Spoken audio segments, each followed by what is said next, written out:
నమస్తే, welcome to our voice. నేను journalist నవత.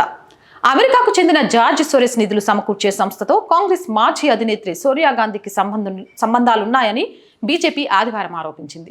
ఈ బృందం స్వతంత్ర కాశ్మీర్ ఆలోచనకు మద్దతు ఇస్తోందని ఆరోపించింది. భారతదేశ అంతర్గత వ్యవహారాలపై విదేశీ సంస్థల ప్రభావాన్ని ఈ బంధం వెల్లడిస్తోందంటూ ఎక్స్లో పోస్ట్ చేసింది బీజేపీ.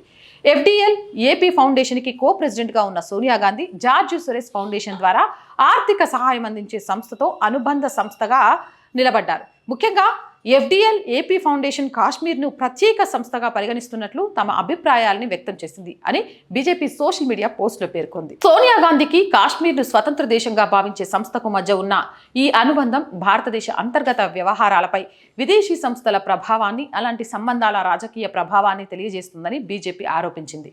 మరో ఎక్స్పోస్ట్లో రాజీవ్ గాంధీ ఫౌండేషన్ చైర్గా ఉన్న సోనియా గాంధీ జార్జ్ సోరెస్ ఫౌండేషన్తో భాగస్వామ్యం కలిగి ఉన్నారని బీజేపీ ఆరోపించింది. ఇది భారతీయ సంస్థలపై విదేశీ నిధుల ప్రభావాన్ని ప్రతిబింబిస్తుందని పేర్కొంది. అదానిపై Rahul Gandhi press conference George Soros నిధులు సమకూర్చిన ఓసీసీఆర్పీ ద్వారా ప్రత్యక్ష ప్రసారం చేశారు. దీన్ని గాంధీ అదానిని విమర్శించడానికి ఒక సాధనంగా ఉపయోగించారు. ఇది వారి బలమైన ప్రమాదకరమైన సంబంధాన్ని తప్ప మరేమీ చూపదు అని ఆ పోస్ట్ పేర్కొంది. దీన్ని బట్టే జార్జ్ సోరెస్తో కాంగ్రెస్కి ఉన్న బలమైన సంబంధం భారత ఆర్థిక వ్యవస్థను పట్టాలు తప్పించే ప్రమాదకరమైన యోచన అర్థమవుతుందని బీజేపీ ఆరోపించింది. సోనియా గాంధీ చైర్మన్ గా ఉన్న Rajiv Gandhi foundation George Soros foundation తో కలిసి పనిచేసింది. భారతదేశ సంస్థలపై విదేశీ నిధుల ప్రభావాన్ని ఇలాంటి అంశాలు అద్దం పడతాయి. రాహుల్ గాంధీ భారత్ జోడో యాత్రలో ఆయనతో కలిసి Soros founded open society foundation ఉపాధ్యక్షుడు సలీల్ శెట్టి పాల్గొన్నారు అని బీజేపీ తెలిపింది.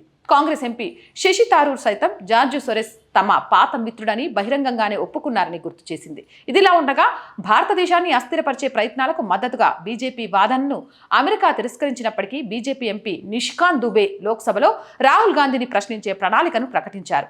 ఓసీసీఆర్పీ జార్జ్ సోరెస్ ప్రతిపక్షాలతో కలిసి కుట్ర పన్నుతున్నారని ఒక ఎక్స్లో పోస్ట్లో దుబే ఆరోపించారు. భారత ఆర్థిక వ్యవస్థను దెబ్బతీయడం, మోదీ ప్రభుత్వ ప్రతిష్టను దెబ్బతీయడమే తమ లక్ష్యమన్నారు. సోషల్ మీడియా ప్లాట్ఫామ్లో బీజేపీ ఎంపీ మాట్లాడుతూ, నిన్న నేను యుఎస్ ఎంబసీ అధికారుల ప్రకటనను మళ్లీ చదివాను. అమెరికా ప్రభుత్వం ఓసీసీఆర్పీకు నిధులు సమకూరుస్తుందని, సోరెస్ ఫౌండేషన్ కూడా నిధులు సమకూరుస్తుందని వారు అంగీకరించారు. ఓసీసీఆర్పీ సోరెస్ పని భారతదేశ ఆర్థిక వ్యవస్థను నాశనం చేయడం, ప్రతిపక్ష నాయకులతో కలిసి మోదీ ప్రభుత్వం పరువు తీయడం. ఈ ప్రకటన ద్వారా నేను రాహుల్ గాంధీని లోక్సభలో 10 ప్రశ్నలను అడగాలి. పార్లమెంట్లో నా గొంతును అణచివేసేందుకు ప్రతిపక్షాలు ప్రయత్నిస్తున్నాయి. లోక్సభ నిబంధన 357 నాకు ప్రశ్నలు అడిగే హక్కును ఇస్తుంది. రేపటి కోసం వెయిట్ చేస్తున్నానని ఆదివారం ప్రకటించారు. చూడాలి మరి ఏం జరుగుతుంది. ఆయన అనుకున్నట్టుగా 10 ప్రశ్నలు సంధించగలరా? ఏదేమైనా కానీ విదేశీ శక్తులతో కలిసి భారతదేశ ఆర్థిక వ్యవస్థను, భారతదేశ అస్తిత్వాన్ని నాశనం చేయాలి అని చూస్తున్న ఎవరి మనుగడ మాత్రం ఎక్కువ కాలం సాగదు. అవునంటారా కాదంటారా? కామెంట్ సెక్షన్లో పెట్టేయండి. మోర్ వీడియోస్ కోసం మన ఛానల్ వెంటనే సబ్స్క్రైబ్ చేయండి. నచ్చిందా? లైక్ చేయండి, షేర్ చేయండి, సపోర్ట్ చేయండి. చాలామంది వీడియోస్ చూస్తున్నారు, సబ్స్క్రైబ్ చేయడం మర్చిపోతున్నారు. So please subscribe our channel. ఒక్క సబ్స్క్రిప్షన్ చాలా బలాన్ని ఇస్తుంది. నచ్చితే లైక్ చేయండి, వీలైనంత మందికి షేర్ చేయండి. అండ్ ఆర్థికంగా ఈ ఛానల్కి చేయూతగా నిలవండి. ఆర్థిక సహాయం అందించాలి అనుకునేవారు సబ్స్క్రిప్షన్ పక్కనే జాయిన్ అనే బటన్ ఉంది. 1 to 5 లెవెల్స్ ఉన్నాయి. ఏదో ఒక లెవెల్లో సపోర్ట్ చేయండి. అలాగే స్క్రీన్ మీద గూగుల్ పే, ఫోన్పేతో పాటు అకౌంట్ డీటెయిల్స్ కూడా ఉన్నాయి. మీకు తోచిన సహాయం చేయడం ద్వారా ఈ ఛానల్ని నిలబెట్టాలి అనే ఒక అమ్మాయి సంకల్పానికి చేయూతనందించిన వాళ్ళు అవుతారు.